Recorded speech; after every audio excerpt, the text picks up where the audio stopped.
Imagine your friend is just getting into TF2. Which class would you suggest they start with? Pyro or Medic? Today I want to explain why Medic might not be the best choice for a new player.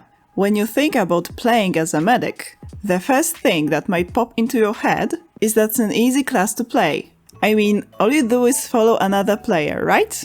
It sounds like a solid plan because you can pick up a ton by just observing, especially if you're shadowing someone experienced.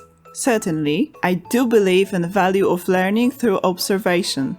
But the first part of the sequence might not accurately reflect the truth. I personally find it to be one of the most challenging classes to begin playing in the game. Let's take Soldier as example.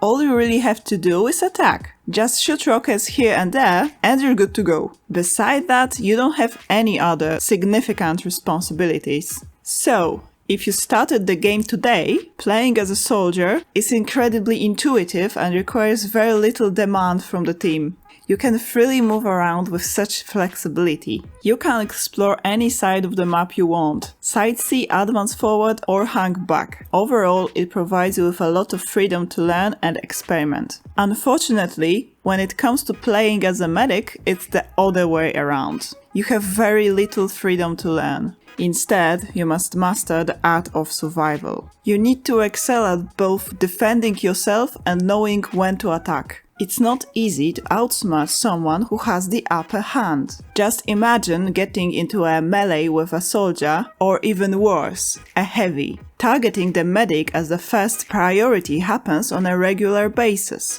The medic is one of the most vulnerable classes in the game, if not the most. Let's discuss how easy it is to use medic weapons. Sure, using the stock minigun isn't that challenging, but what about the other weapons? Not only are essential tools like the crossbow or Ubersaw not default options, but you're also stuck with the stock syringe gun, which can be very unintuitive to play with. Now imagine needing to use it for self-defense as a new player. The medic often needs to defend themselves, so having a knowledge about how other classes work is crucial too.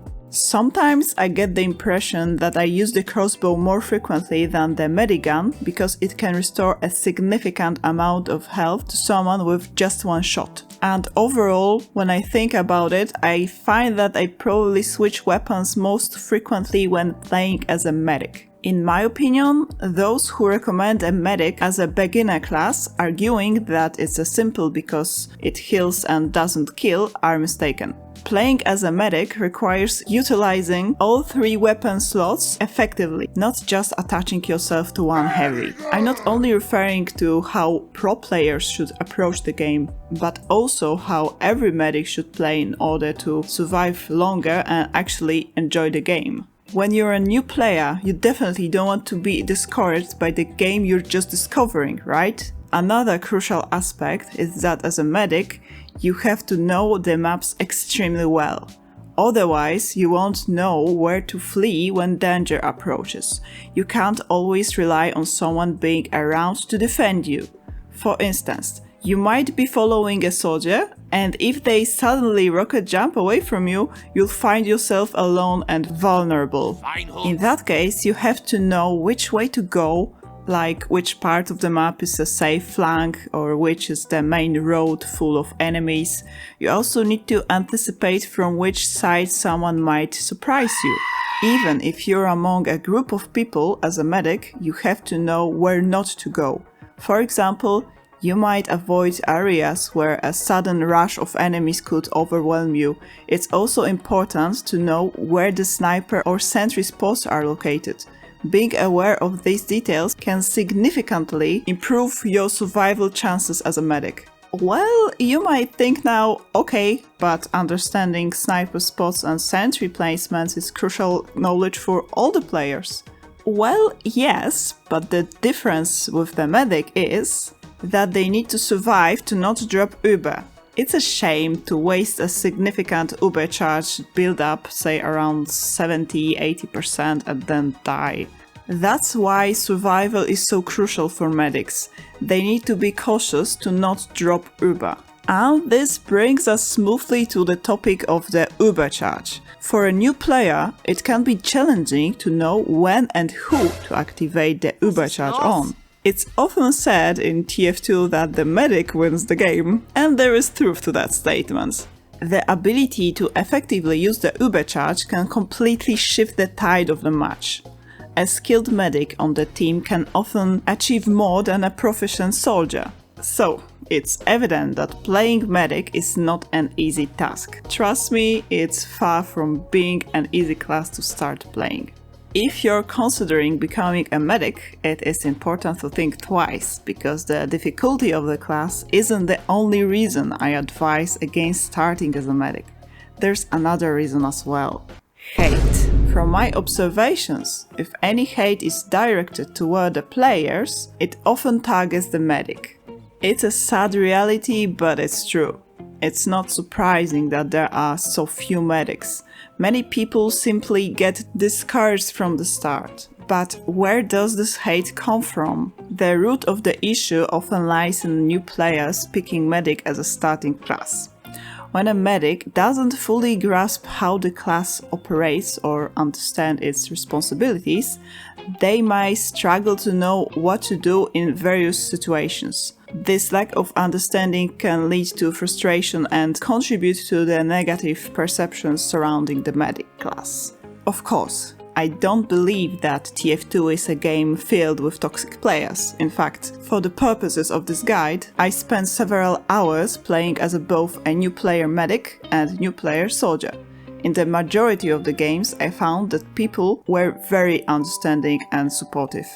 I found it a bit frustrating that despite my efforts to provoke negative reactions and record some examples of hate, most people I encouraged were nice. I deliberately focus on actions like killing only one player or ignoring burning players in an attempt to stir up reactions. Despite this, I did manage to capture some instances of hate, which supports my thesis that the medic tends to be the target of hate in TF2. For the contrast, when I played as a soldier, I didn't encounter any hate at all. Certainly, my video isn't solely based on recorded examples. It also draws from my observations gathered from over 3.5k hours of gameplay experience. I attempted to capture instances of hate to illustrate a point. So, while there is some hate directed towards medics, it is not like you'll immediately encounter a barrage of negativity from every direction as soon as you start playing as one. Negative comments may occur, but they are not super common. So why I even mentioned that? I wouldn't recommend starting as a medic because people can get quite frustrated if the medic doesn't cooperate or fails to meet their team expectations. This pressure and potential negative feedback might be discouraging for new players. As a support class, the medic is expected to fulfill certain roles and tasks. When a player in his role fails to meet those expectations, it's not uncommon for others to express dissatisfaction or complain about their performance. If you have a friend who's experienced in TF2 and guides you on what to do and protecting you from danger, trying to become a medic can be a viable option. However, if you're going at it alone, it might pose challenges. You can certainly give it a try, and if you enjoy it, that's great. But if you encounter negativity from others, don't let it discourage you.